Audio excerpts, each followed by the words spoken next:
Como você evitar negativas do BPC no INSS? A gente sabe, né, que o INSS é igual ao juiz, né? Não dá pra gente prever quando que vai ser negativo ou não dá pra gente dar certeza nenhuma para os nossos clientes, né? Assim como todas as outras situações. Mas o que acontece é que a gente, com o tempo, né, a gente vai criando algumas formas de evitar essa negativa, tá? Então, eu quis trazer o que a gente tem praticado no meu escritório, que tem dado certo, né? E que são métodos que você pode fazer aí no seu e evitar. Lógico que o processo judicial, ele traz muito mais retorno financeiro, né? Porque ele é mais lucrativo porque ele demora mais. Mas o INSS administrativo, ele é muito bom, porque ele traz um fluxo de caixa bom para você e ele melhora a rentabilidade, né? Porque você tem um processo aí, se você colocar de 90 dias, essa demora aí de 90 dias, você concorda comigo que o seu fluxo começa a ser bom? Começa a ser rápido? A gente pensa assim, eu fiz de tudo. Se o INSS não der, eu vou pedir para o juiz, porque eu entro para recorrer quando eu acho o cúmulo, né? Mas é muito bom quando a gente dá a entrada e tem aquela concessão administrativa, vocês concordam? Você tem que entender que o INSS é como se fosse o juiz. Você tem que fazer todas as provas certinho para ele entender, ele vai pegar ali, ele vai ler para você. Você tem que entender que o INSS, ele é igual ao juiz, tá? Então, como que ele funciona? Tem que juntar todas as provas para convencer que o que você está pedindo é o que o seu cliente realmente tem direito. Então, como a gente está falando aqui de benefício assistencial, o que normalmente o INSS ele traz como negativa para nós? Esse ano eu comecei a perceber, né, pelo menos eu não sei aí com vocês, mas comigo, a gente está dando entrada no escritório e já está tendo, ele já está ou abrindo exigência ou ele já dá algum posicionamento, né? O que mais ele está pedindo é aquela biometria. Aí, a procuração, termo de responsabilidade, os documentos pessoais do seu cliente, a sua procuração, tá? Então, você tem que comprovar a idade, a hipossuficiência, que é o documento do CRAS. O documento do CRAS, gente, ele tem que estar sempre carimbado e assinado pelo atendente lá do CRAS, tá? Então, o que você vai ter que lembrar? Quando você for no CRAS, quando o seu cliente te der aquele CAD único, você vai dar uma lida lá e verificar se vai ter o documento do CRAS assinado e carimbado. Se não tiver, você já fala para o seu cliente que ele vai ter que marcar de ir lá de novo, tá? Porque precisa da assinatura e o carimbo. Isso é uma das coisas que eles pedem. Tendo todos esses documentos, certidão de nascimento, casamento e também um comprovante de endereço. Quando o INSS ele nega, para benefício assistencial ao idoso, é muito difícil ele negar. Você comprovando lá a hipossuficiência, o cadastro no CRAS e a idade, ele já vai conceder para você. Agora, o que a gente tem mais em questão é quando a gente fala sobre a doença. Se não for o CRAS, se for o caso do CRAS e lá tiver alguma reunião de alguém, você pode trazer todas as comprovações financeiras desse cliente, as despesas financeiras que eu digo. Então, se ele tiver lá gasto que ele tem, ou às vezes ele paga aluguel, ou se ele foi no mercado, despesas básicas de casa, água, luz, gás. Então, todos esses comprovantes é muito bom também você juntar, porque faz parte da comprovação da hipossuficiência. O CRAS, ele ajuda bastante, mas para você ter aí uma prova mais robusta do INSS, para convencer o INSS, além do CAD único, você pode estar juntando as despesas aí do seu cliente. A parte do laudo, ela é um pouco mais detalhada, tá? Por quê? Quesito doença pro INSS, quando a gente fala de BPC, tem que ser uma doença a longo prazo. Além da gente pegar um laudo, por exemplo, dos autistas, que é o que mais tem pedido por aí, um laudo que você pega que só tenha F84, ele não é muito convincente. O que você tem que trazer para o INSS, deixar claro, são os impedimentos. Então, se você pega um laudo que ele tá puro e simples, o CID F84, a chance de você ter uma negativa aí, ela é muito grande.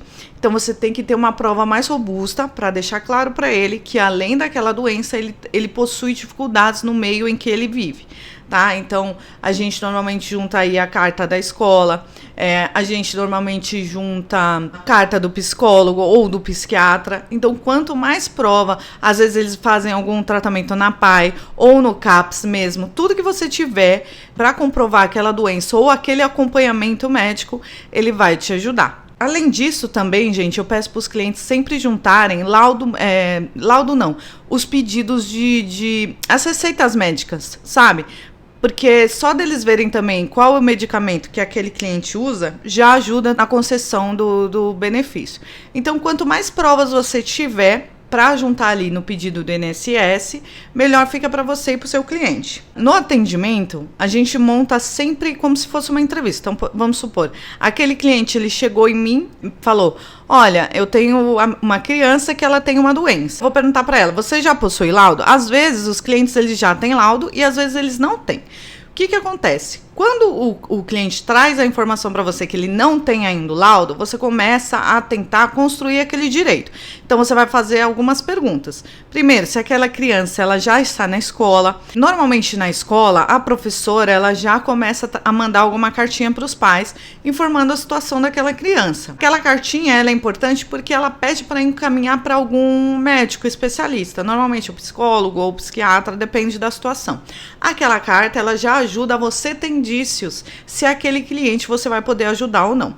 Existem alguns casos que a gente não tem nenhum indício, então fica complicado você fechar o contrato naquele momento. Então você precisa de indício se aquela doença existe ou não. Óbvio que você vai perguntar se ela recebe ou não, né, o Bolsa Família. Existem algumas pessoas que elas são hipossuficientes, mas elas não recebem ainda o Bolsa Família. Então, com todo cuidado, você vai perguntar para aquele cliente qual é a situação financeira dele. Como que você vai fazer isso? Quem mora com você? As pessoas que moram com você recebem algum tipo de benefício do INSS? Trabalham registrado? Qual que é a situação das pessoas que moram com você ou a sua mesmo? A partir dessa resposta, você já vai saber se ela se enquadra no BPC ou não. A minha preocupação hoje é que todo mundo, né, o BPC meio que tá virando moda também, junto aí com o autismo, que é uma doença que ela tá bem gritante também, né, ela é uma doença que ganha força e que todo mundo está ciente, mas o BPC está me preocupando porque, assim, os clientes hoje, eles já chegam assim, falando: oi, dá para eu fazer aquele BPC para mim? Eu não consigo aquele benefício. Às vezes eu pego clientes que já pagaram o INSS por muito tempo e estão pedindo para fazer o benefício assistencial, o BPC. O que vocês precisam entender é que o BPC, ele é a última opção, porque ele pode ser cessado. Eu tô aqui com um caso de uma cliente que ela mudou, ela é uma senhora já, tá? E na época que eu fiz o BPC para ela não precisava de cuidados, ela não precisava morar com ninguém. Só que ela foi ficando muito idosa, ela foi ficando debilitada e hoje em dia ela teve que mudar. E onde ela mora, as pessoas que estão lá hoje, eles têm outra situação financeira. E o que aconteceu? O INSS começou a investigar. Quando ele começa a investigar, o benefício daquela pessoa ele fica suspenso. Ele não chega ainda a ser cessado ou cancelado. Ele fica suspenso. Por que ele está suspenso? Quando ele está em investigação, às vezes o cliente recebe por um determinado tempo, porque ele vai te dar um prazo aí para você se defender. Então ele vai te alertar: olha, dona Maria, você recebeu o benefício, mas eu vi aqui que a sua situação financeira mudou. Você pode me esclarecer? Aí ele vai te procurar e você precisa explicar para o INSS o que está acontecendo. No caso dela, ela teve que ir no CRAS de novo e explicar por que ela não mora mais sozinha, tá? E esclarecer lá qual que é a situação atual dela. Você fazendo isso, esclarecendo isso para o seu cliente, o benefício vai ser reativado. É bom você fazer isso enquanto ele está suspenso, porque aí você não tem que entrar com um novo pedido, né? Ele é muito mais prático, porque ele está aberto lá na investigação. Você fala com o seu cliente, instrui ele e junta ali a documentação comprovando e explicando para o INSS as questões que ele estava em dúvida.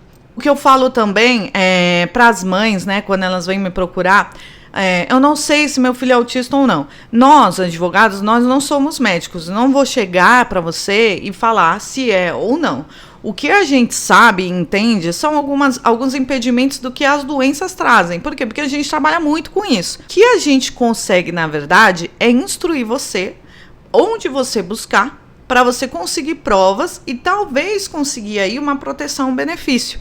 Quando você tem algumas situações na sua casa que você está desconfiando, a gente começa a instruir qual médico você procurar, onde você ir atrás, e aí você conseguir essas provas. Como as pessoas normalmente que têm essas crianças, ou até mesmo adultos que possuem essa doença, né, que precisam de tratamento, é por isso que é importante esse benefício, porque por mais que seja um salário mínimo, eles precisam de um tratamento constante. Então a gente vai guiando e instruindo vocês para conseguir. É importante aqui enfatizar para vocês como você evitar as negativas dentro do INSS administrativo. Sempre junte todos os documentos do INSS, os solicitados que eles obrigam, né?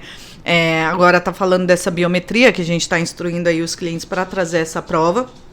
E aí você precisa se atentar na procuração, no termo de responsabilidade, sempre RG, CPF. Olha, outra coisa que eu ia falar para vocês, que normalmente traz uma problemática aí, é quando o RG da pessoa é muito antigo. Então dá uma olhadinha, não deixa de dar entrada no pedido aí do seu cliente para você e ele aproveitar a DER, dá uma olhada naquele documento, se ele tá muito antigo, se tá muito apagado, tá?